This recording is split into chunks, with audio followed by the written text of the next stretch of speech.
मंगलमय मंगलकरं वीतराग विज्ञान नमो ताहि जाते भये अरहंतादि महान।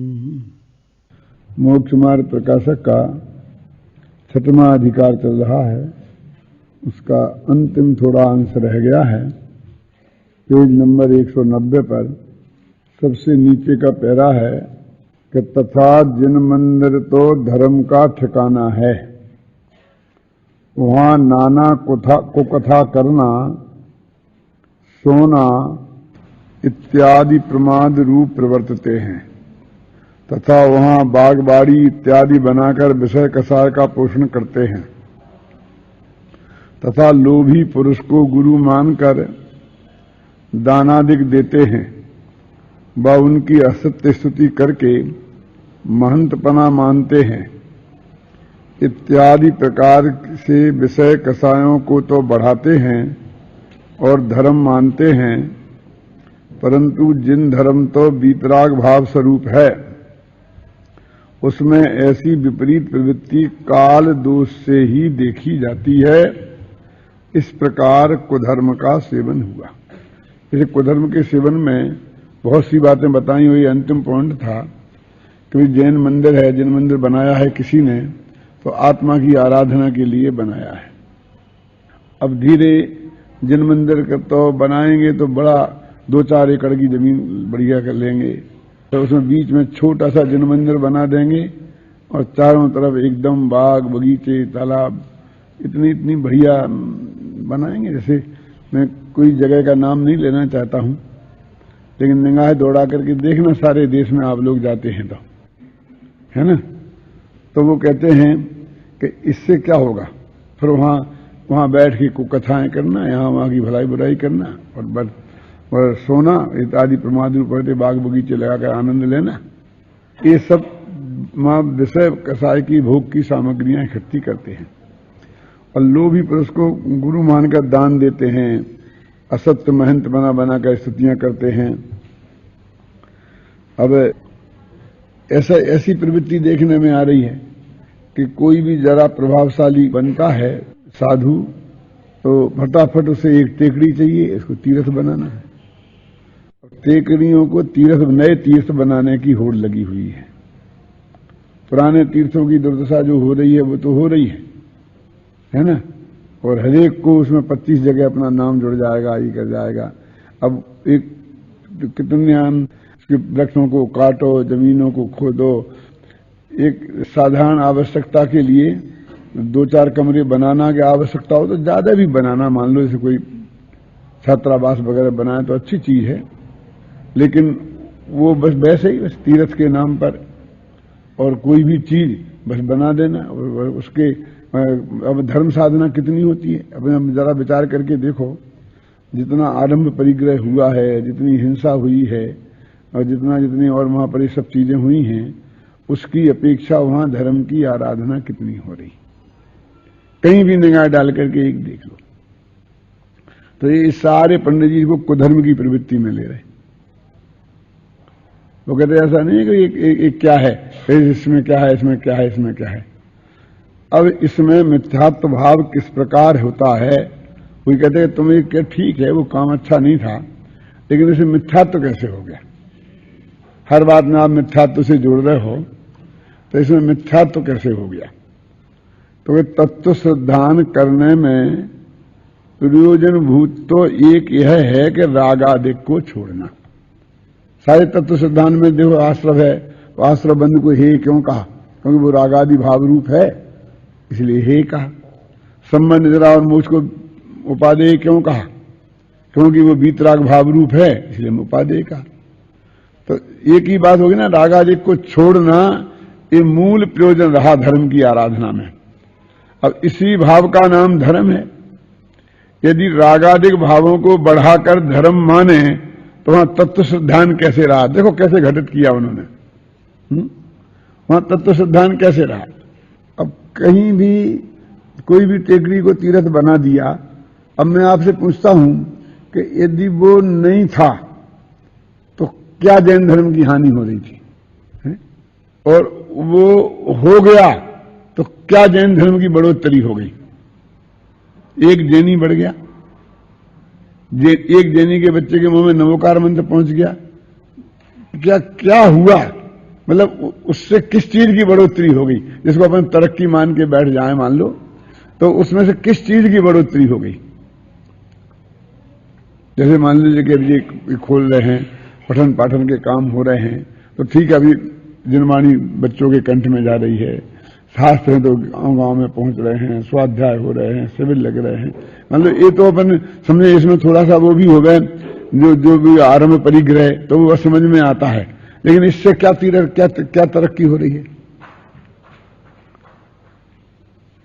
अब वो कहा कि समाज का पैसा लग गया। पैसा लगने की बात मैं नहीं कहता हूं, तो लग गया, कहीं भी लग गया, नहीं लगता विषय कसाय में लगता, उसका कोई महत्व तो नहीं है कि कहां लग गया और कहां नहीं लगता। ये बात जुदी है कि इसी पैसे को यदि ज्ञान के प्रचार प्रसार में लगाया जाता तो इसका कितना अधिक लाभ समाज को, मतलब समझ लो कि इसमें 1000 विद्वान तैयार हो सकते थे। अभी ये मत समझना कि समाज में ऐसे विद्यार्थियों की कमी है। यदि ऐसे विद्यालय 1000 विद्यार्थियों के लायक भी खुल जाएं तो 1000 विद्यार्थी भी मिलेंगे। हर साल 1000 निकले जैन धर्म के विद्वान बन बन के, तो अभी मिलेंगे। मेरे कहने का अर्थ है कि क्यों नहीं बने सब जगह से बने। आप जिस बात को सत्य समझते उसी का प्रचार करो, कोई बात नहीं, वो ही पढ़ाओ। नमोकार मंत्र तो सब पढ़ाएंगे ना, तो संगठनों के नाम तो वो ही पढ़ेंगे ना, तत्वासुत तो वो ही पढ़ेंगे, श्रावकाचार वो ही पढ़ेंगे, तो 99% तो दोनों में एक ही जैसी बातें ही उसके पास जाएंगी। अब मान लो कि तुम 1% कोई आदमी अपना जोर लगाकर अपनी बातें उसमें लगा दे, तो वो जब वो 5 साल बाद विद्वान बन जाएगा तो इतनी सामर्थ्य उसमें भी पैदा हो जाएगी कि वो दूध का दूध और पानी का पानी कर लेगा कि मूल आचार्यों की बात क्या है और इस विद्वान की जोड़ी हुई बात क्या है। क्यों? उससे कोई हानि होने वाली नहीं है। मतलब यह है सावध लेसो कि कम पाप और अधिक लाभ। अब इसमें तो पाप ही पाप दिख रहा है, लाभ नाम की तो कोई चीज है कहीं नजर ही नहीं आती है। मैं कहता हूं एक नई कॉलोनी बसी, 50 घर जैनियों के बस गए, तो वहां जिन मंदिर बनाना बहुत आवश्यकता है।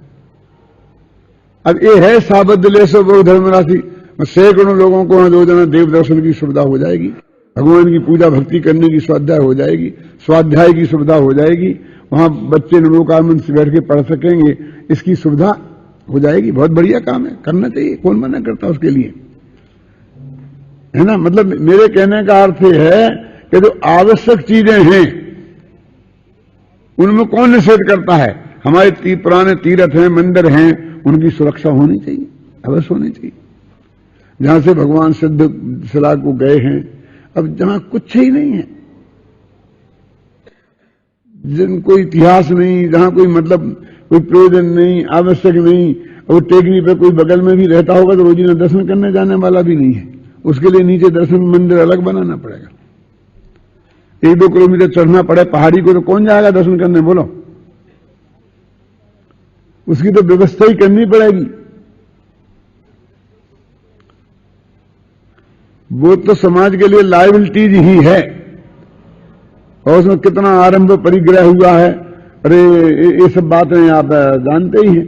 इसलिए पंडित जी सब उसको कुधर्म की श्रेणी में रहते हैं, और उसके मिथ्यात्व भाव का, क्योंकि रागादि भाव का पोषण हुआ और उसे अपन ने धर्म निरूपित किया। जिनने दान दिया है तो उनको कितना चंग पे चढ़ाया गया है कि तुम्हारा कितना तुम्हें धर्म लाभ होगा, इससे ये होगा वे होगा, लोग वैसे ही थोड़ी दे देते हैं। कितनी कितनी प्रेरणाएं दे देकर किस तरह से उनको मतलब वो बताया जाता है, और फिर झूठी झूठी कहानी किससे अतिशय मतशय के, क्योंकि जिससे पैसा आने लग जाए जोड़ जोड़ के पैसा इकट्ठे किए जाते हैं, तो इसलिए वो मिथ्यात्व का सेवन हो गया जो आपने वहां चीजें प्रचित करी। देखो, यदि रागादि भावों को बढ़ाकर धर्म माने तो वहां तत्व सिद्धांत कैसे रहा, तथा जिन आज्ञा से प्रतिकूल हुआ।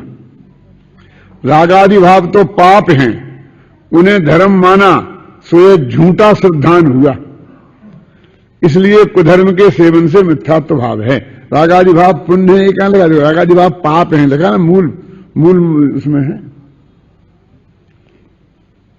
इस प्रकार कुदेव, कुगुरु, कुशास्त्र सेवन में मिथ्यात्व भाव की पुष्टि होती जानकर इनका निरूपण किया। इनका निरूपण जो हमने किया है, ये मिथ्यात्व भाव के पोषक हैं।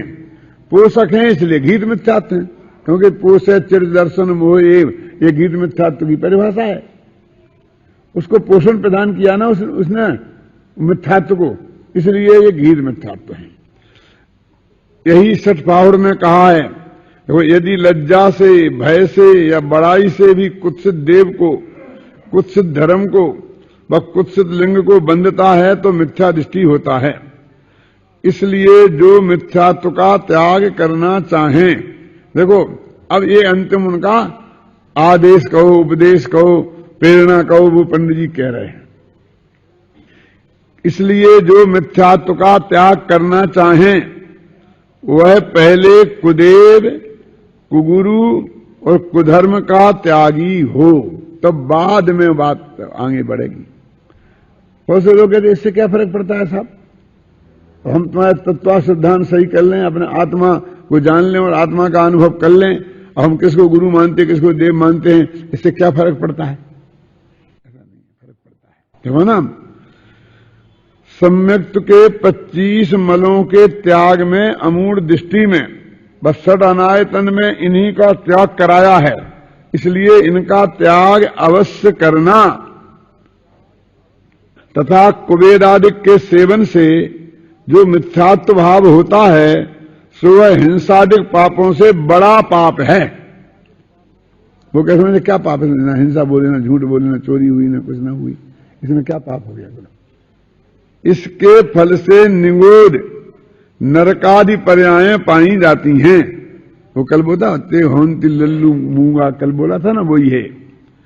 वहां अनंत काल पर्यंत महासंकट पाया जाता है, सम्यक ज्ञान की प्राप्ति महादुर्लभ हो जाती है।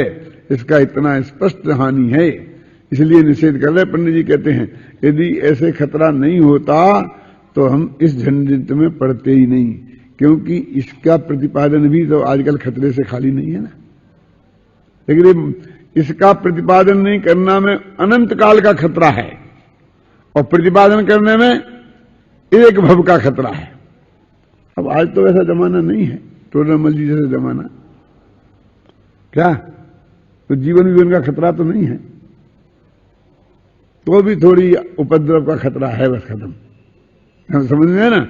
तो इतने खतरे के लिए अनंत काल का खतरा मोल लेना, इतना छोटा सा खतरा मोल लेना। देखो, सो हे भव्यो, सबसे नीचे की 2 पंक्तियां, सो हे भव्यो किंचित मात्र लोभ से व भय से कुदेवादिक का सेवन करके जिससे अनंत काल पर्यंत महादुख सहना होता है, ऐसा मिथ्यात्व भाव करना योग्य नहीं है।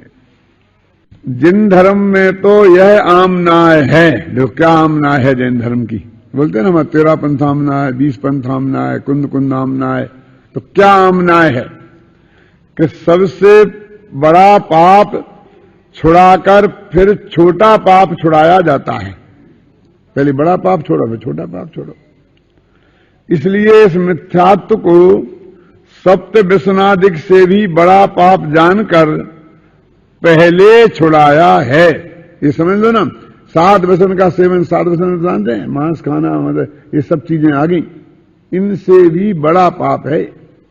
इसलिए जो पाप के फल से डरते हैं, अपने आत्मा को दुख समुद्र में नहीं डुबाना चाहते हैं, वे जीव इस मिथ्यात्व को अवश्य छोड़ो। निंदा प्रशंसादिक के विचार से शिथिल होना योग्य नहीं है। ये परिस्थितियां टोडरमल जी के जमाने में भी थी, आज भी हैं, कल भी रहेंगी, और कुंद कुंद के जमाने में भी होंगी। क्यों रहेंगी? इसका बहुत जबरदस्त कारण तो ये है कि 6 महीना और 8 समय में तो 6 जीव मोक्ष को जाना है ना। जीव तो संसार में अनंत है ना। अरे मनुष्य गति की अपेक्षा ही विचार करो, यदि हम तो मनुष्य गति में भी मालूम 29 अंक प्रमाण है मनुष्य, जो असंख्य होते हैं, क्योंकि 19 अंक में संख 10 संख हो जाते हैं, और 10 संख संख के बाद रहे तो असंख्य। इतने मनुष्यों में 6 महीना और 8 समय में मान लो 608 जीव यही हो गए तुम्हारे ही कोटे में, यही तो कितने से होंगे? तो वे हमेशा अल्प मत में तो रहने ही वाले हैं। क्यों? ये धर्म का झंडा लेने वाले 608 ही तो होंगे नहीं। इधर लाखों लोग लिए हुए बैठे हैं, लाखों लोग गुरु बने हुए बैठे हैं बनने के चक्कर में, तो ज्यादा तो बहुमति उन्हीं की हो गई ना। क्यों? गणित लगाओ आप, तो उनमें जो सद्मार्ग के सच्चे रूपक होंगे, जो भी होंगे, वो तो अत्यंत अल्प मत में रहेंगे ना। लेकिन निंदा प्रशंसा के भय से और लोभ से, आशा से, तो क्या भय क्यों है? यहां आने में प्रशंसा निंदा क्यों होगी? क्योंकि बस बहुमत निंदक होता है, अल्पमत बेचारे की निंदा होती है। सच्ची झूठी की बात कहां है ना? तो जो वो अल्प वाला होगा ना, 100 आदमी जहां जा रहे हैं और एक आदमी नहीं जाए तो उसी की निंदा होने वाली है। एक जगह जा रहा है वो बहुत अच्छी जगह हो, 100 जने जा रहे हैं वो बुरी जगह हो, लेकिन निंदा किसकी होगी? वो एक आदमी की निंदा करने से 99 तो निंदित होते नहीं, हो तो भीड़ की भीड़ जा रही। इसलिए मतलब लिखा ना, कोई भी निंदा प्रशंसा के भय से और लोभ से, यदि प्रशंसा का लोभ और निंदा का भय, अभी मारने पीटने की तो बात रही नहीं ना, उनने इतनी कही, इतनी तो होगी ना निंदा प्रशंसा, इतना तो होगी। इस जमाने में इससे तो नहीं बच सकेंगे आप। आपको कह देंगे आप मुनि विरोधी हैं, गुरु विरोधी, ये तो ये मुनियों को नहीं मानते, ये कहेंगे। भैया हम रोजाना नमोकार मंत्र बोलते हैं, मुनियों को नहीं मानते। हम डंके की चोट करेंगे, हम मुनि महाराज को मानते हैं, मानते हैं, मानते हैं, मानते हैं, तो सुनने नहीं पड़े। क्यों? क्योंकि एक नहीं कहेंगे कि जी हमें नहीं मानते, ये हमें नहीं मानते तो कोई उस पर ध्यान देगा नहीं। और यदि ये कह देंगे मुनियों को नहीं मानते तो सब लोग इनके विरोधी हो जाएंगे। और हर एक ये कि तुम हमें मान लो, बाकी मुनियों को मानो चाहे नहीं मानो, बस एक को तो मान लो, तो मुनि मान लेंगे। और एक में वे भले कहते एक हैं, लेकिन वो एक और कोई नहीं है, वो एक मैं हूं। समझ? मैं माने वो हर एक आदमी जो कहता है वो उसका आशय है कि एक उसे मान लो और बाकी किसी को तुम मानो चाहे नहीं मानो। तो उसे तो अपने स्वयं को पजवाने से मतलब है, सारी दुनिया से तो कोई मतलब है। तो निंदा तो होगी, ख्याल में आई ना? तो निंदा के भय से और प्रशंसा के लोभ से ये डर करके काम नहीं करना। कोई भी द्रव्य क्षेत्र काल भाव ऐसा नहीं आने वाला है कि जब इस अच्छे महान कार्य की, माने कौन सच्चे देवसास गुरु की ही आराधना करेंगे, गुरु कुदेव की नहीं करेंगे, इस बात में तुम्हें प्रशंसा मिले और निंदा नहीं हो, ऐसे अवसर बहुत कम आएंगे। तुम्हें जाति बाहर नहीं करें, तुम्हारी पिटाई नहीं करें तो गनीमत समझना। ये समझना बहुत बढ़िया काल है, समझना ना? ऐसे समझना। देखो पंडित जी तो यहां तक लिखते हैं, देखो, निंदन्तु नीति निपुणा यदि वास्तवन्तु लक्ष्मी समाविशतु गच्छतु वा यथेष्टम।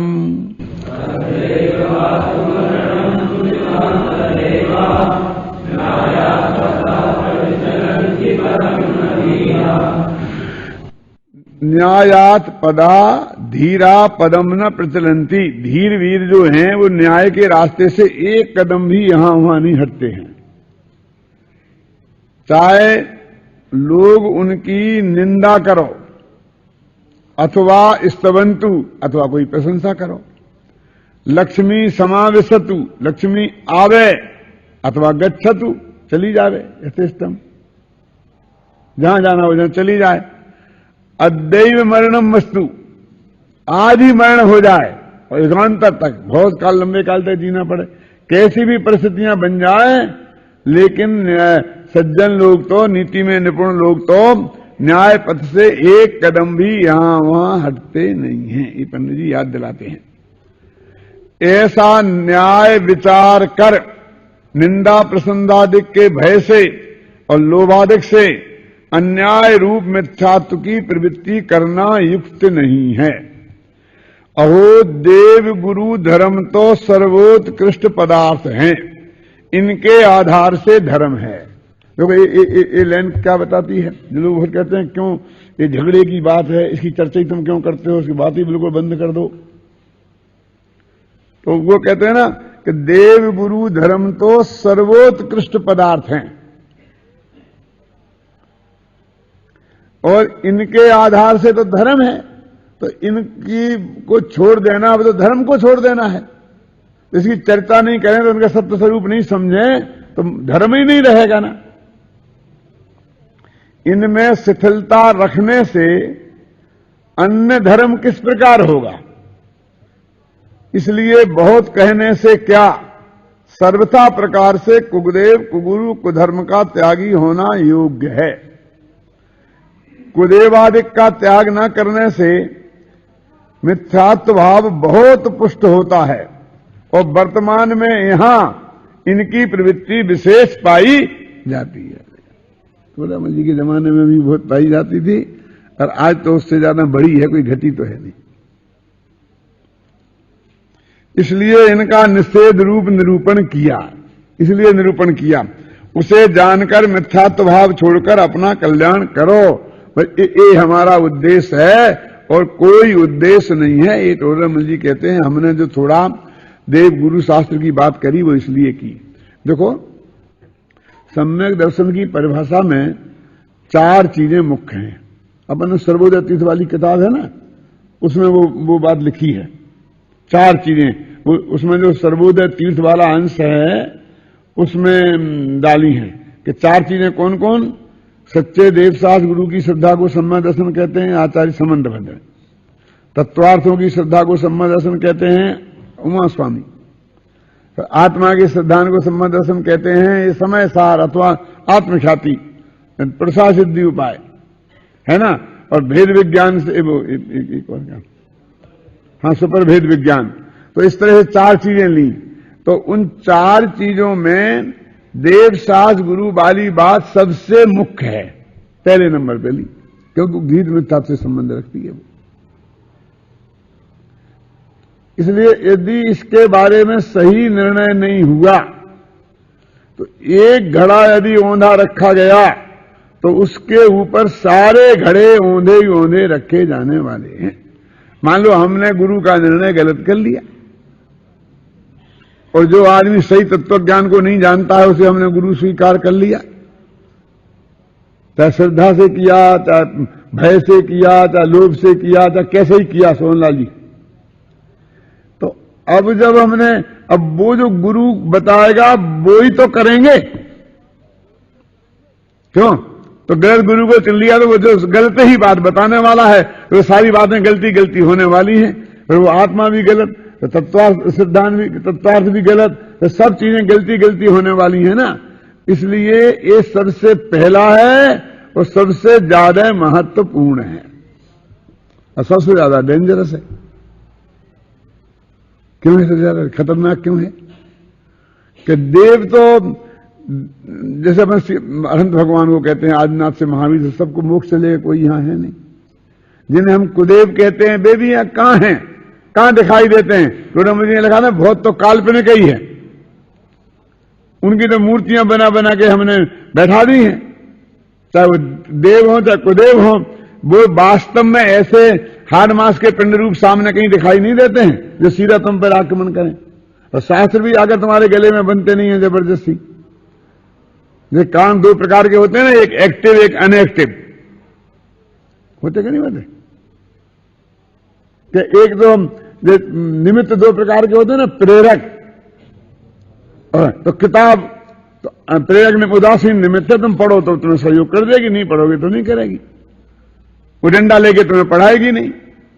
प्रकाश उजेला, तुम पढ़ोगे तो तुम्हें सहयोग कर देगा, नहीं पढ़ोगे तो कुछ नहीं करेगा, डंडा लेके नहीं पढ़ाएगा। लेकिन गुरु जी डंडा लेके पढ़ाते हैं।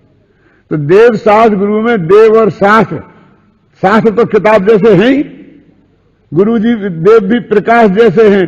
वे गुरु जी डंडा मार लिए जैसे हैं, तो डंडा मार के पढ़ाते हैं। वो एक्टिव हैं। एक्टिव कान है, मेरे कहने का मतलब यह है है? और उसमें जो भूल हो गई तो तुम्हें डंडा मार मार के उस रास्ते पे ले जाएंगे। इसलिए सबसे ज्यादा महत्वपूर्ण गुरु का चुनाव है। जैसे मैं कहता हूं ना कि महाभारत की हार जीत का निर्णय उसी दिन हो गया था। किस दिन? लड़ाई में जो 18 दिन बाद हुआ ना, कि पांडव जीते और कौरव हारे, ये तो बाद की बात है।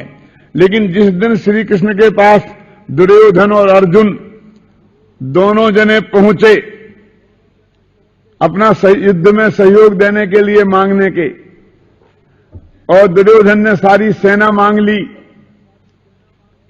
और अर्जुन ने निहत्थे श्री कृष्ण को चुन लिया, उस दिन ही फैसला हो गया था कि कौन जीतेगा और कौन हारेगा। वो चुनाव में फैसला हो जाता है उस दिन। ऐसे ही सबसे पहले हम गुरु खोजने निकले और गुरु के खोज में सही खोज हो गई हमारी, तो समझ लीजिए हमने युद्ध जीत लिया, हमारा मुक्ति मार्ग खुल गया। और गलत हो गई तो समझ लेना मामला के भाई उस दिन ही फैसला हो गया। रिजल्ट तो जब आएगा तब आएगा।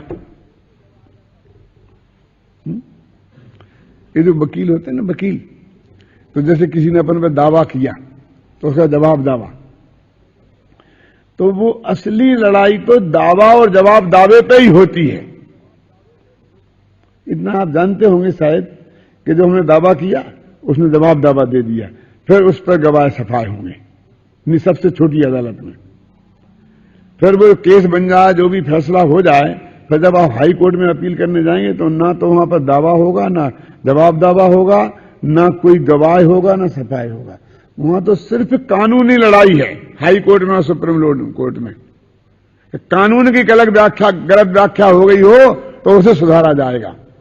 जो गवाहों ने कह दिया और जो उसने लिख दिया कि ऐसा हुआ, बात तो वही प्रमाणिक मानी जाएगी।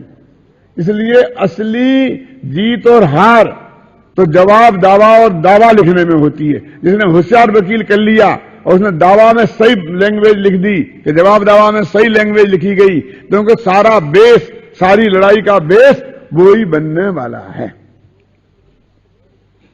हल में आएगा नहीं है? तो ऐसे ये बेस से बनने वाला है देवसास गुरु के चुनाव में। तो इसमें चुनाव यदि गलत हो गया तो समझ लीजिए कि हम अनंत काल तक के लिए संसार में भटक गए, और सही चुनाव हो गया तो समझ लीजिए कि हमारे संसार समुद्र का किनारा नजदीक आ गया। इसलिए इसमें रंच मात्र भी गफलत करने की जरूरत नहीं है। इसको मैं ऐसा उदाहरण देता हूं कि लोक में जैसे हमको एक आदमी नौकर रखना है, हमें एक अपना क्लर्क रखना है, एक चपरासी रखना। ऑफिस खोला, बस एक ही क्लर्क रखना, एक ही चपरासी, और हम ऑफिसर हैं। अब हमने कहा कि हमको एक क्लर्क रहिए, तो बहुत से पार से आएंगे, इसे रख लो, इसे रख लो, इसे रख लो। अब हमने यदि किसी की सिफारिश से रख लिया और वो कमजोर आदमी रखा गया क्लर्क, तो सारी तनख्वाह तो क्लर्क की उसे देनी पड़ेगी और क्लर्क की हमें करनी पड़ेगी, और जो काम में नुकसान होगा उसका फल तो हमें भोगना पड़ेगा ना। बोलो, डायरेक्ट हम प्रभावित होने वाले हैं। और चपरासी ऐसा रख लिया जो कोई करे ही नहीं कुछ, तो रोज में झाड़ू भी हमें को लगानी पड़ेगी, तनख्वाह चपरासी की देनी पड़ेगी। क्यों? इसलिए देखो, यहां तो राष्ट्रपति की भी सिफारिश नहीं चलेगी, यहां तो हम अपने ही मन का आदमी रखेंगे, और जब निकालना होगा निकाल देंगे और रखना होगा रखेंगे। कोई कहेगा नहीं इसे मत निकालो, ये हमारा आदमी है, नहीं चलेगा। हमारा रिश्तेदार, तुम्हारा बाप हो तो नहीं चलेगा, सिफारिश नहीं चलेगी। क्यों? कि ये तो सीधे हम प्रभावित होने वाले हैं, सीधा हमारा काम बिगड़ने वाला है। ये कोई गवर्नमेंट की नौकरी नहीं तुम्हें दिला दी, अब वो जाके जो होगा तो भोगेगा, जो भोगे तो हमने सिफारिश लगा दी, लग गया ठिकाने से, क्यों? रोने वाला रोएगा। यहां तो सीधा हमको उसका इफेक्ट होने वाला है, ये तो हमसे प्रभावित होने वाले हैं। इधर तुम विद्यार्थियों को भर्ती करते हैं और 10 हमने फेलुअर यहां भर्ती कर लिए, तो ये सारे 5 साल तक हमको ही परेशान करने वाले हैं, हर साल हमारा रिजल्ट बिगाड़ने वाले हैं, सारे देश में बदनामी करने वाले हैं, और किसी तरह 5 साल काट भी लिए। क्योंकि अच्छे हो गए तो ऐसे भी करेंगे, वो बुरे में तो वैसे रोशन करेंगे। आप समझ में आए कि नहीं आई? तो इसमें हम सोहनलाल जी की सिफारिश मान के क्या करें बोलो? क्योंकि इसका दंड आपको तो भोगना नहीं पड़ेगा। हम मर जाएंगे तब भी हमें भोगना पड़ेगा, तब भी हमारे नाम को रोशन करेंगे कि नहीं करेंगे वो? और अच्छे प्रतिभाशाली आए, सदाचारी आए तो कम से कम मेहनत और बढ़िया से बढ़िया माल तैयार होगा। क्यों? और अनेक पीढ़ियों तक हमारे अनुकूलता प्रदान करेंगे। सवाल अभी एक दिन का नहीं साहब, अभी अपन भर्ती नहीं करेंगे तो ये कहां जाएगा, इसका क्या होगा? मैं दादा दया दिखाने की जरूरत नहीं है, एक दिन की दया बहुत महंगी पड़ेगी। तो बहुत दया आ रही हो तो 200-500 रुपया दे दो और इसे भेज दो, कहीं दूसरी जगह भर्ती करा दो। क्या दूसरी जगह करा दो, भले ही खर्चा तुम देते रहना, इस गले में मत बांधो। इसमें दया भया का काम नहीं है। निर्दयता से काम करो। अब ये देखिए, जब शिष्य के चुनाव में इतनी सावधानी की जरूरत है तो गुरु के चुनाव में कितनी सावधानी की जरूरत है वाला? एक नौकर के चुनाव में, एक चपरासी के चुनाव में, एक क्लर्क के चुनाव में इतनी सावधानी की जरूरत है तो गुरु के चुनाव में कितनी सावधानी की जरूरत होनी चाहिए? सोचो, अपने मन से सोचो। ऐसे लोग मैंने बहुत देखे हैं। मैं तो रोजाना जाता हूं, 2 घंटा सब्जी मंडी में जाता हूं, सब्जी अपने मन की लाता हूं। मुझे किसी दूसरे की लाई पसंद ही नहीं है। एक एक पीस चुन चुन के लाते हैं, टमाटर का का लाते, मुझे पता नहीं क्यों। एक एक दाना, नहीं तुम वो मत चढ़ाओ, तो मैंने रखा जो रखा, वो रखा, वो रद्दी धारा दाना उसमें डालने की कोशिश करता है ना, तो हम नहीं डालने देते हैं। क्यों रमेश जी, करते कि नहीं करते? वहां कितना सावधान है, क्यों? वो जानता है एक सड़ा हुआ दाना चढ़ गया तो मुझको ही भोगना पड़ेगा, मुझको ही खाना पड़ेगा। क्यों? सोचता कि नहीं सोचता है? तो कितना सावधान रखता है। और हमें क्या है, छात्रावास में जानी है, छात्र लोग खाएंगे, अपन को तो ले दो, रख दो, साली चली जाएगी, सड़ी गली होगी तो खाएंगे। क्यों? तो खुद को खाना हो तो फर्क पड़ता कि नहीं पड़ता? दोनों में ताज इतनी बात करो, फर्क तो पड़ता ही हो। और फिर अस्पताल के लिए खरीद के भेजनी हो तो भगवान ही मालिक है, और जेल खाने के लिए भेजनी हो तो तुझे स्वयं खाना हो तो सब्जी का एक एक पीस सिलेक्ट करता है। बाप का, बहन का, भाई का सुना हुआ पसंद नहीं आता है। और गुरु के चुनाव में 40 चुनाव कर ले। आज तो एक कपड़ा, मां बाप का लाया हुआ कपड़ा बच्चों को पसंद नहीं, बच्चों का लाया हुआ कपड़ा मां बाप को पसंद नहीं। चलो कपड़ा तो माथे पर लगाना पड़ता, शरीर पे पहनना पड़ता है। टोपी पसंद नहीं आए तो नहीं आए किसी दूसरे की, लेकिन पैर में पहनना पड़ता है। चप्पल और जूता भी दूसरों की पसंद की हुई पसंद नहीं आती। खुद भले सिलेक्शन तो मैं खुद करूंगा, तुम तो दुकान बता दो, लेकिन मैं तो देखूंगा तो मैं खुद। विचार तो करो, ये भोग की एक एक सामग्री में, क्यों, जिसका कुछ मतलब नहीं है, 5 मिनट में निकाल के फेंक देने वाले हैं। लेकिन उसका कलर, अब हमको एक कलर मेरे को पसंद नहीं है, एक कलर मेरे को पसंद है, कपड़े का कलर पसंद करेंगे, डिजाइन पसंद करेंगे, एक एक चीज पसंद करते क्या नहीं करते हैं? मकान का वास्तु में यहां को मुंह नहीं होना, यहां को मुंह होना, क्यों? दक्षिण में नहीं होना, उत्तर में होना, कितनी कैसी कैसी कैसी बातें सिलेक्शन हो गया है। अब एक गुरु का ही सिलेक्शन ऐसा है कि तुमको क्या देखो, बस पिछी कमंडल देखो और सिलेक्ट कर लो, तुम्हें क्या करना और कुछ देखने की जरूरत नहीं है, बस कदम। पिछी कमंडल वाले तुमको लाखों पर ना,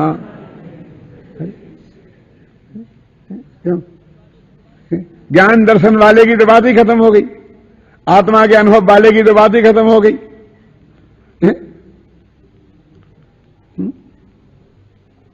सच बोलता हूं मैं, ये बात एक तरह गंभीरता से विचार करने की है। ये अनंत भव का सवाल है।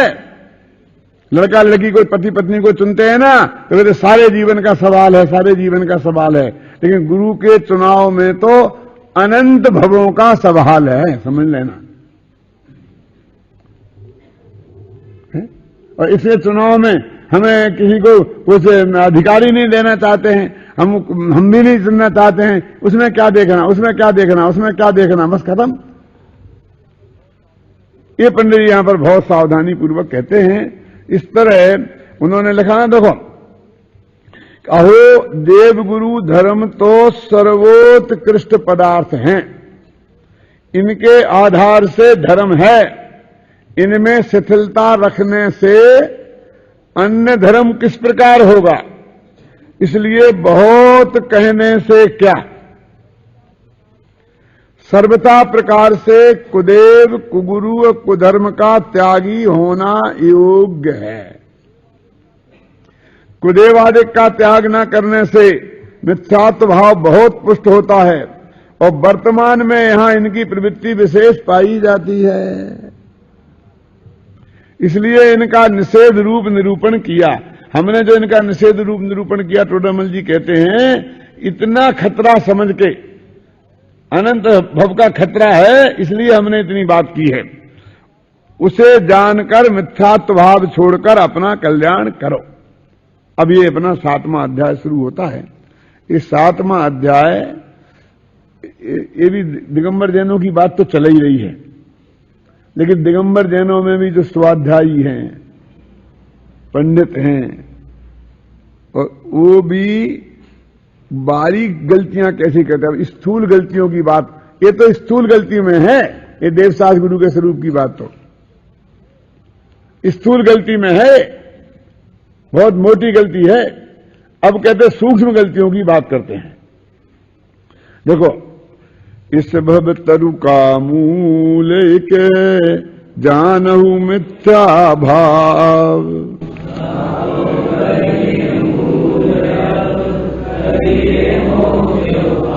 इस संसार रूपी समुद्र का एकमात्र यदि कोई जड़ है तो ये मिथ्या भाव है, मिथ्या दर्शन, मिथ्या ज्ञान और मिथ्या चारित्र है।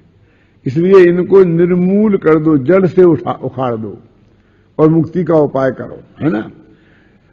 अब जो जीव जैन हैं, देखो, और जिनाज्ञा को मानते हैं, अब किन की बात चल रही है? एक तो जैनी है, कट्टर जैनी है। ऐसे जैनी हैं कि ये माथा धड़ पे रहे चाहे ना रहे, लेकिन गलत जगह नहीं झुकेगा। ऐसे जैनियों की बात है। क्या कहते हैं सोनलाल जी? क्योंकि इसका निषेध तो, गलत जगह नहीं झुकने का निषेध तो इस 6वें अध्याय में कर दिया, समझे ना। सुगुरु कुगुरु का विवेक, सुदेव कुदेव का विवेक तो कर दिया ना। माने ऐसा विवेक का धनी हो गया तो भी कैसी गलती रहती है उनकी बात है। क्या जो जीव जैन है और जिन आज्ञा को मानते हैं, जिन आज्ञा को मानते हैं माने शास्त्र में निकाल के बता दो कि देखो भैया ये बात लिखा है, जहां साहब सिर उठाई है। ऐसा नहीं कि मैं कुछ नहीं जानता शास्त्र में, ऐसा नहीं। शास्त्र में लिखा है कि एक कुदेव का सेवन नहीं करना चाहिए, तो हाँ साहब स्वीकार है। शास्त्र में लिखा है कि रात्रि भोजन नहीं करना चाहिए, तो ये स्वीकार है। श्रद्धा में तो स्वीकार करे, जीवन में धारण करने के लिए अपनी योग्यता के अनुसार, भूमिका के अनुसार जितना बने उतना करे। कीजिए शक्ति प्रमाण और शक्ति बना श्रद्धा धरे, ख्याल में है ना। तो ये जिनाज्ञा को मानते हैं। माने ये सवाल नहीं है कि जैन धर्म में बात की वह सच्ची है कि झूठी है। यदि उन्हें पता चल जाए कि जैन धर्म की बात है, भगवान महावीर की दिव्य धुनी की बात है, तो फिर बिना किसी मीन में किए स्वीकार कर लेंगे। इसका नाम है जिनाज्ञा को मानते हैं, है ना। ऐसे जैनियों की बात है। क्यों जी, जो जिनाज्ञा को मानते होंगे वो जानते होंगे कि नहीं कि जाने बिना मानना कैसे संभव है? बोलो कि हम जानते तो है नहीं, जिनाज्ञा को मानते हैं, तो जाने बिना मानना कैसे संभव है? इसका मतलब जिनाज्ञा को जानते हैं और जिनाज्ञा को मानते हैं, ख्याल में है ना। जो जीव जैनी है, जिनाज्ञा को जानते हैं और जिनाज्ञा को मानते हैं, उनके भी मिथ्यात्व रहता है। देखो, उनके भी मिथ्यात्व रहता है। अब उसका वर्णन करते हैं। अब उनका वर्णन करते हैं जो शास्त्र के विरुद्ध तो कोई बात करनी ही नहीं चाहते हैं, उनका वर्णन करते हैं। क्योंकि इस मिथ्यात्व बैरी का अंश भी बुरा है, थोड़ा भी नहीं रहना चाहिए। किसी भी कीमत पर यदि रह गया तो उसका वही फल निकलेगा निगोज, चाहे वो ज्यादा रहे और चाहे थोड़ा रहे, उससे नहीं है। एक जहर का है ना, एक बाल्टी में 1 तोला जहर डाला हो तो नहीं दूध पीना वो है, और एक बाल्टी दूध में एक बिल्कुल पाव रत्ती 1 कैरेट जहर डाला हो तो पीना कि नहीं पीना? क्यों? तो कहते मिथ्यात्व बैरी का तो अंश भी बुरा है, इसलिए सूक्ष्म मिथ्यात्व भी त्यागने योग्य है। माने अब वे सूक्ष्म मिथ्यात्व की बात करेंगे, इससे एक सिद्ध होता है, सूक्ष्म बात करेंगे ये। अभी इसका मतलब अभी तक की बातें क्या थी? वो अभी तक की बातें तो स्थूल थी, और अब बात देवशास्त्र गुरु की बात तो स्थूल है, वो तो डॉक्टर पहचानने की बात है। अब दवा की बात चल रही है कि भैया हम अच्छे से अच्छे डॉक्टर से कराना चाहते हैं कि नहीं। मैं आपसे एक बात पूछता हूं कि बाजार में अपन जाते हैं ना, तो हार्ट का ऑपरेशन करने वाले इस बंबई दिल्ली में 10,000 रुपये में भी हार्ट का ऑपरेशन होता है, और लाख में भी होता है, और 5 लाख में भी होता है, और बिल्कुल एक लाइन से अस्पताल हैं, और एक ही अस्पताल के पड़े हुए डॉक्टर लोग हैं और लाइन से बैठे हैं, और सबके सफल होते हैं, और उनके ऑपरेशन किए हुए लोग जिंदा बाजार में खूब घूम रहे हैं। फिर भी यदि हमारी जेब गर्म हो तो हम सबसे महंगा, सबसे बढ़िया उस डॉक्टर के पास ही ऑपरेशन कराना पसंद करते हैं क्या? नहीं बोलो। और ज्यादा जेब गर्म हो और खुनखुनी हो तो हम लंदन जाएंगे, अमेरिका जाएंगे, बढ़िया से बढ़िया, चाहे वो यहां से भी बुरा हो। आदमी कोशिश तो करता है ना पूरी ताकत लगा करके, बढ़िया से बढ़िया। मैं तो कहता हूं डॉक्टर की बात तो जाने दो, दर्जी की बात है? हम कुर्ता सिलाना हो तो बढ़िया से बढ़िया दर्जी कौन है? कि साहब 5 रुपए में सीता, वो 50 रुपए लेता है, तो 50 रुपए वाले के यहां लाइन लगी रहती है, और 5 रुपए वाले के कोई नहीं जाता है। मैंने लोक में हम जरा सी बात के प्रति कितने सावधान हैं। ये बाल बनाने ना, ये 10-12 रुपए में भी बनते हैं, और 50-50 रुपए में भी लोग बनवा के आते हैं। कोई ज्यादा फर्क पड़ता है? कुछ दिखते हैं कुछ 50 रुपए के हैं? लेकिन नहीं, वहां जाएंगे कहीं भदभरी बाजार वगैरह में, कहां जाते हैं मुझे पता नहीं। बाल बनाने वाले तो यहां भी बैठे। मैंने एक एक बात के प्रति कितने सतर्क हो गए हैं, जरा विचार करना।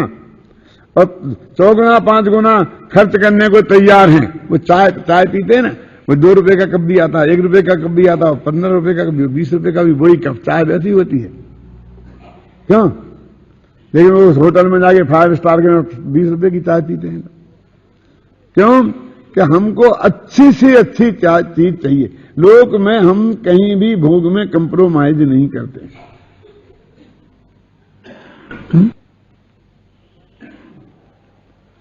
एक गाने वाले बुलाते हैं ना, एक गाने वाले तो वही भजन गाएंगे, और वही गाने वाले 5,000 में आते हैं, 50,000 में आते हैं, 5 लाख लेते हैं। क्यों? तो 5 लाख देके क्यों बुलाते हैं? गाने भजन तो वही है। लेकिन नहीं, हमको तो टॉप का जो भी चाहिए, हमको टॉप चाहिए, हमको कोई सेकंड हैंड चीज नहीं चाहिए, है ना।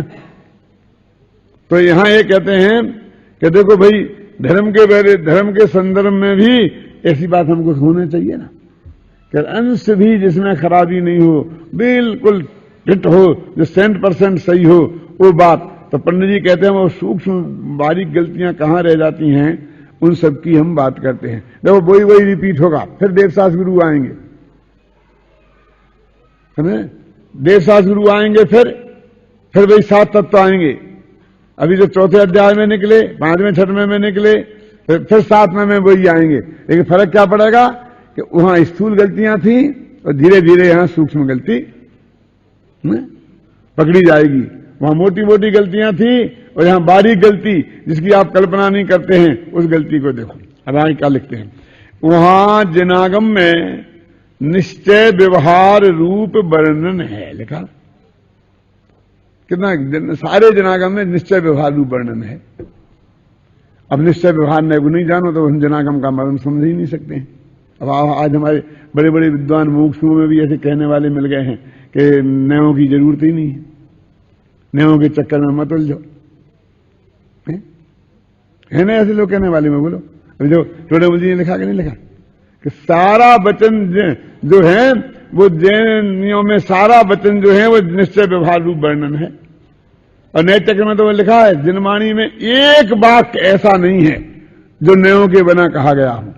और जो नयों को नहीं जानते हैं वो संसार समुद्र से पार किसी कीमत पे हो ही नहीं सकते हैं। ऐसे इस नए चक्र में जय धवल के उदाहरण मैंने दिए, आप लोग तो पढ़ते हैं, उसमें दिए ना उदाहरण के बात। लेकिन अब वो मान लो अपना थोड़ा कमजोर होगा ये विषय, तो बस वो अपने हे हो गया। देखो, नत्थिणेन विहूणम सुत्तम अत्व व्यजिन्वर मदम्मी जो नयवादे न्यूणा मुनिनो सिद्धंती आहुंती। जिनेन्द्र के मत में नयवाद के बिना सूत्र और अर्थ कुछ भी नहीं कहा गया है, इसलिए जो मुनि नयवाद में निपुण हैं वे ही सच्चे सिद्धांत के ज्ञाता हैं। जो जे नय दिट्ठि विहीना तानन बत्थु सहावे उबे लद्धी बत्थु सहावे विहूणा सम्मा दिट्ठि कहम हुंती। जो व्यक्ति नए दृष्टि से विहीन है उन्हें वस्तु स्वरूप का सही ज्ञान नहीं हो सकता, और वस्तु स्वरूप को नहीं जानने वाले सम्यक दृष्टि कैसे हो सकते हैं। और भी बहुत है। और ये मालूम कब लिखे गए थे? जो आज चर्चा चलने वाले, जिनकी चर्चा भी नहीं थी तब। ये तो गुरुदेव जिंदा थे तब ये लिखा जा चुका था, और गुरुदेव की उपस्थिति में मैंने स्वयं इसे पढ़ाया था सोनगढ़ में। और जब मैंने उस क्लास में पढ़ाया था तो उस क्लास में गुरुदेव श्रोता बन के बैठे थे। ये अपने अभिमान की पुष्टि के लिए नहीं कह रहा हूं कि मेरी सभा के श्रोता गुरुदेव थे। मैं ये कहना चाहता हूं कि ये बात उनके सामने छप के आ गई थी, उनके आत्मधर्म में, समझे ना। और उनने पढ़ ली थी और उनके सामने बैठ के सबको हमने पढ़ाई थी, और उनने बैठ के सील लगाई थी कि हाँ ठीक है। अब उन्हीं गुरु के शिष्य अब आगे कहने लग गए इसकी जरूरत नहीं है। पहले सारा देश कहता था इसकी जरूरत नहीं है, और सोनगढ़ में जाते थे तो वो निश्चय व्यवहार को पढ़ाते थे, और वहां से पढ़ करके जो लोग आते थे तो वे कहते थे कहां से नया नया लाए। तो उस वक्त हमने ये कल्पना भी नहीं की थी कि कभी इन्हीं गुरुदेव के भगत भी ये बात कहेंगे कि इनकी जरूरत नहीं है। क्या करें, जमाना है, समय की बात है। इसलिए भाई इसमें बहुत सावधानी की जरूरत है चुनाव में। विवेक में लिखा ना, देखो कि निश्चय व्यवहार के जनागम में निश्चय व्यवहार रूप वर्णन है। उसमें यथार्थ का नाम निश्चय है और उपचार का नाम व्यवहार है। इनके स्वरूप को न जानते हुए अन्यथा प्रवर्तते हैं, वही कहते हैं। इनके स्वरूप को नहीं जानते हैं तो वे निश्चयाभासी व्यवहाराभासी होते हैं। यदि इनका स्वरूप सच्चा जाने तो वे निश्चयाभासी व्यवहाराभासी नहीं होंगे। लगा ना, इनके स्वरूप को नहीं जानते हुए जो वो प्रवृत्ति करते हैं तो उस प्रवृत्ति में जो सूक्ष्म भूलें रहती हैं और जो भूलें मिथ्यात्व को पुष्ट करती हैं उनकी चर्चा यहां करते हैं। अब सबसे पहले निश्चयाभासी मिथ्या दृष्टि की चर्चा चलेंगे। देखो, ये अपने मुमुक्षुओं के लिए सर्वाधिक महत्वपूर्ण प्रकरण ये निश्चयाभासी का है। और आज का ये करंट टॉपिक चलता है ना, वो सुपर प्रकाशक का और निर्विकल्प और सविकल्प का, और आत्मा की अनुभूति के काल में पर जानने में आता कि नहीं आता है, और केवल ज्ञान होने के बाद पर जानने में आता कि नहीं आता है। ये सारा प्रकरण का जवाब इस प्रकरण में है। तोरेमल जी के जमाने में भी वो बातें चलती होंगी, उस जमाने में भी ऐसे लोग होंगे जो ये बात कहते होंगे, और उन सब का जवाब इस प्रकरण में दिया है। भाग्य से भी शांति की क्लास में यही चलता है ना, तो आप लोग तो इसे पढ़ भी रहे हैं बारीकी से, क्योंकि अपने पास तो समय उतना नहीं है, तो उतनी बारीकी में अपन जा भी नहीं पाएंगे। फिर भी गंभीरता से विचार करने की बात तो है ही। इसमें कितना साफ लिखा है। और ये जब लिखा गया था तब कांजी स्वामी भी मान लो पैदा नहीं हुए थे। इन नए चक्र भी मैंने बोला ना कि जब जो आज चर्चा चलती है ना तो मतभेद की, तो ये इस मतभेद के जवाब में नहीं लिखा गया, बल्कि ये मतभेद जब खड़े नहीं हुए थे, वो गुरुदेव शुद्ध विद्वान थे, तब की लिखी हुई ये चीज है और आत्मधर्म में छपी हुई। उस दिन से तो आज तक किसी ने कही नहीं कि इसमें एक अक्षर गलत है। देखो, कितने ही जीव निश्चय को न जानते हुए निश्चयाभास के श्रद्धानी होकर अपने को मोक्ष मार्गी मानते हैं, अपने आत्मा को सिद्ध समान अनुभव करते हैं। आप प्रत्यक्ष संसारी हैं और भ्रम से अपने को सिद्ध मानते हैं, वही मिथ्या दृष्टि है। पहली भूल क्या? अपने को सिद्ध समान मानते हैं, और ये तो संसारी वो मानते सिद्ध समान। और क्या कौन सी किन की गलती है? ये मां से पेट से सीख के आए वो नहीं, जिनने जिनवाणी पढ़ी है और जिनवाणी पढ़कर मानते हैं कि लिखा है ना, सिद्ध समान सदा पद मेरो, मैं तो सदा सिद्ध के समान हूं, ये जिनवाणी में पढ़ा, अब इससे माना। तो एक किन की गलतियां हैं? जो जिनवाणी पढ़कर जिनने मिथ्यात्व का पोषण किया है। अरे क्या बात कहते हो? कोई शास्त्र के पढ़ने से मिथ्यात्व का पोषण होता है? ये जिनवाणी तो सम्यक शास्त्र है। क्यों? ये कहते समय सार को पढ़कर जिनने अपने मिथ्यात्व का पोषण किया है, ये निश्चयाभासी का प्रकरण उन मिथ्या दृष्टियों की गलती बताने वाला है। बोलो कि समय सार तो मिथ्यात्व का नाश करने वाला है। भाई साहब, ये मिथ्यात्व की इतनी ज्यादा चर्चा हुई ना, और सम्मा दर्शन के इतने गीत गाए मिथ्यात्व के नाश से मुक्ति के मार्ग में प्रथम सीढ़ी, तो एक बार को ऐसा लगा कि भाई ये तो बहुत गड़बड़ हो रही है, और जैसे इन पर इनका एकाधिकार हो गया सम्मा दर्शन की चर्चा और मिथ्यात्व की चर्चा पर, अर्थात इस सम्मा दर्शन की प्राप्ति पर, तो उस वर्ग ने ऐसा कहना शुरू कर दिया कि मिथ्यात्व बंध का कारण ही नहीं है। जब मिथ्यात्व बंध का कारण तो मोक्ष का कारण नहीं रहेगा। सम्मा दर्शन ज्ञान चारित्राणी मोक्ष मार्ग है ना, समझिए ना, सम्मा दर्शन ज्ञान चारित्राणी मोक्ष मार्ग है ना। जो मिथ्यात्व माने तीनों है ना, पहले तो मिथ्या दर्शन, मिथ्या ज्ञान और मिथ्याचार, तीनों है ना मिथ्यात्व माने। और सम्यक माने तीनों है ना, ये तो अपन कई दफे बता चुके हैं ना। अब मिथ्यात्व बंध का कारण नहीं है, माने मिथ्या दर्शन, मिथ्या ज्ञान और मिथ्याचार बंध का कारण नहीं है, ये अर्थ हुआ उसका। बोलो हुआ कि नहीं हुआ निहाल जी? तो जब ये बंध का कारण नहीं है तो सम्मा ज्ञान चारित्राणी मोक्ष मार्ग का कैसे होगा? क्योंकि उसके अभाव में ये होता है, उसी का नाम मोक्ष मार्ग है। वो संसार का मार्ग नहीं है तो ये मोक्ष का मार्ग कैसे होगा? बस लेकिन कदम तुमने ये कह दिया और हमें तुम्हारा विरोध करना है, तो हमें तो सबका बात करनी है, भले की बात है।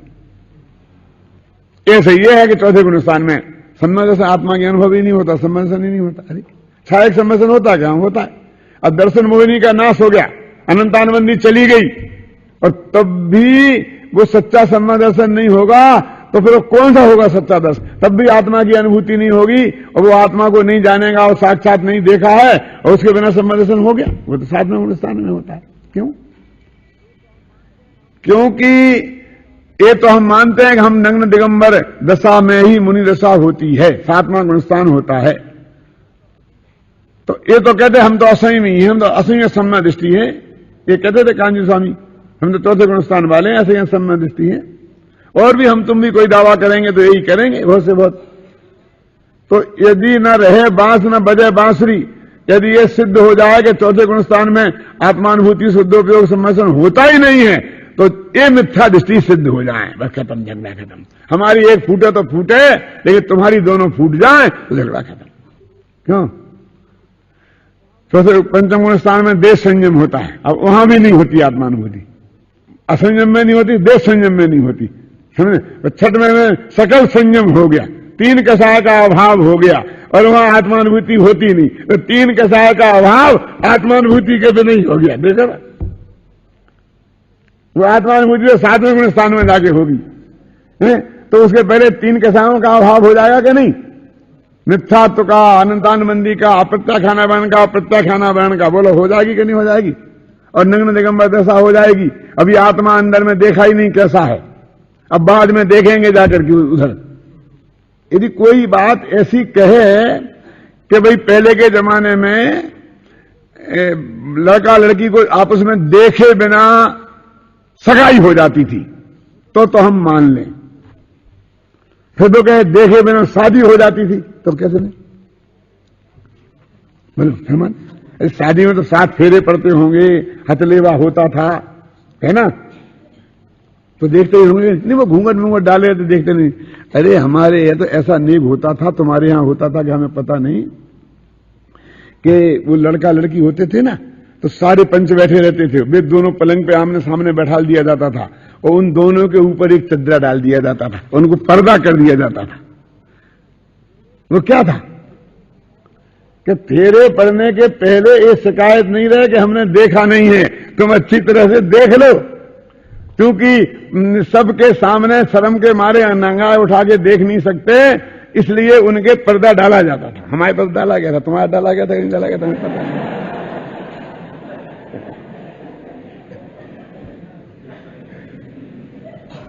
अब आज के लोगों को डालने की जरूरत ही नहीं, पहले ही सब देख लेते थे।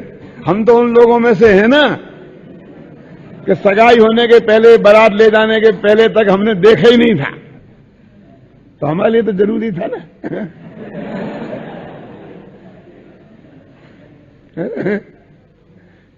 तो कैसे माने कि बिना देखे शादी हो गई, मान नहीं सकते। बिना देखे सगाई हो गई उतनी तो मान लें, लेकिन बिना से शादी हो जाती ये नहीं मान सकते ना। चलो ये भी मान लेते हैं हो जाती होगी, किसी को नहीं दिखाते होंगे, और वो पर्दा भी डाल देने पे कोई नहीं देखता होगा आंख उठा करके, फिर वो कहेगा नहीं नहीं बिना देखे बाल बच्चे भी हो गए तुम्हारे।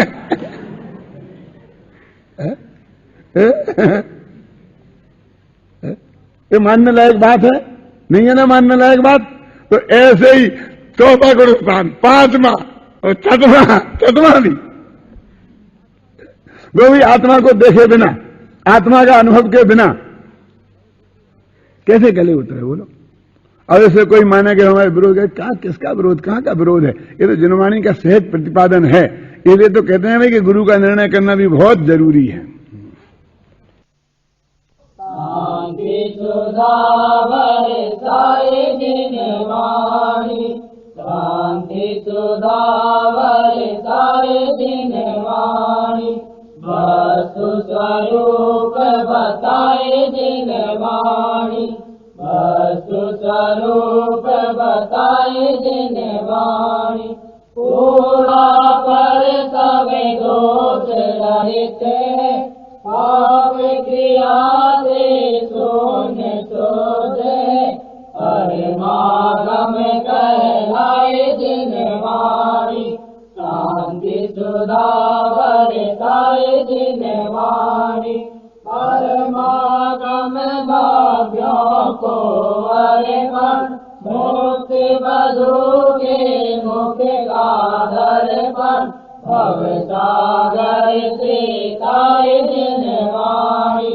शांति सुधा बरसाए जिनवाणी, राज रूप अंगारों द्वारा क्लेश पाता जग सारा, सजल मेघ बरसाए जिनवाणी, शांति सुधा बरसाए जिनवाणी, सत्य तत्व का ज्ञान कराए, अचल विमल निज पद दर्शावे, सुख सागर लहराए जिनवाणी, शांति सुधा बरसाए जिनवाणी, वस्तु स्वरूप बताए जिनवाणी, शांति सुधा बरसाए जिनवाणी।